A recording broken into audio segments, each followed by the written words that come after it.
সুপ্রিয় শিক্ষার্থী, এখন আমরা আলোচনা করব এই ভিডিওতে কাজ ৩ নিয়ে। কাজ ৩ একটা একক কাজ। এবার নিজের জায়গায় ফিরে যাও। এবার দলের অভিজ্ঞতা কাজে লাগানোর পালা। তাহলে খাতায় লিখে নাও।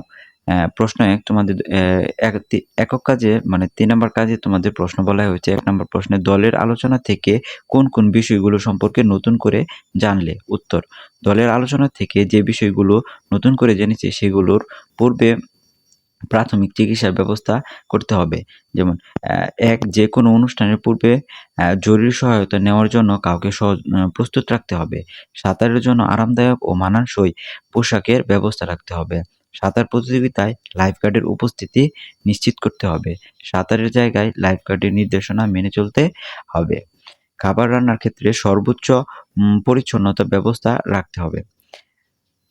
প্রশ্ন ৩ এই কাজগুলো তোমার প্রস্তুতিতে কি ভূমিকা রাখবে? উত্তর: এই কাজগুলো আমাকে আমার প্রস্তুতিতে ইতিবাচক ভূমিকা রাখবে। এখন থেকে যেকোনো অনুষ্ঠান আয়োজনে আমি তথ্যগুলো বিবেচনায় রাখবো এবং সেই অনুযায়ী আয়োজন করব। এতে করে যেকোনো ধরনের বিপদ এড়ানো সম্ভব।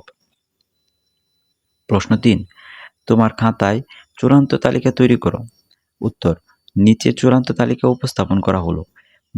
সাঁতার প্রতিযোগিতায় আরামদায়ক ও মানানসই পোশাকের পরিধান করা, সুইমিং ক্যাপ ও গগলস ব্যবহার, সাঁতার শুরুর আগে হালকা স্ট্রেচিং এবং ওয়ার্ম আপ করা, প্রয়োজনীয় শারীরিক ও স্ট্যামিনা তৈরি করা, সাঁতার শুরুর আগে ডাক্তারের পরামর্শ নেওয়া এবং শারীরিক অবস্থা নিশ্চিত করা, লাইফগার্ডের উপস্থিতি নিশ্চিত করা, সাঁতারের জায়গায় লাইফগার্ডের নির্দেশনা মেনে চলা, খাবার রান্নার ক্ষেত্রে সর্বোচ্চ পরিষ্কার পরিচ্ছন্নতা বজায় রাখা, প্রচণ্ড গরমে ঝুঁকিপূর্ণ খেলার অংশগ্রহণ না করা।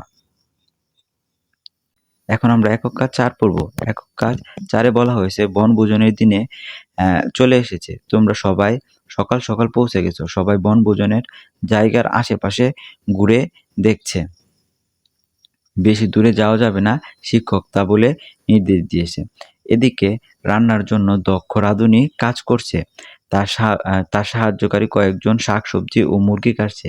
তোমার সামনে দুজন একটা বড় কড়াই নিয়ে এলো এবং যারা শাকসবজি কাটছিল তারা কাটা শাকসবজি ধুয়ে পরে নেবেন এবং তাড়াহুড়ো করে তাতে রাখছেন। অন্যদিকে একজন সকালে খেয়ে আসতে পারেনি বলে কেক খাচ্ছে। কেকটা একটা দুর্গন্ধ পেয়েছে কিন্তু খেয়ে নিচ্ছে। এই দলের সাথে তোমার দলও কাজ করছে। এই পরিস্থিতিতে তোমার করণীয় খাতায় প্রশ্ন ১ বনভোজনের জন্য নিরাপদ খাবার নিশ্চিত করতে তুমি তাদের কি বিষয়ে সচেতন করবে? বনভোজনের জন্য নিরাপদ খাবার নিশ্চিত করতে আমি তাদের বিভিন্ন বিষয়ে সচেতন করতে পারি। যেমন ১ খাবার ধোয়া, ২ রান্নার পরিবেশ, ৩ খাবারের উপাদান, ৪ খাবার পরিবেশন, ৫ খাবার অপচয়।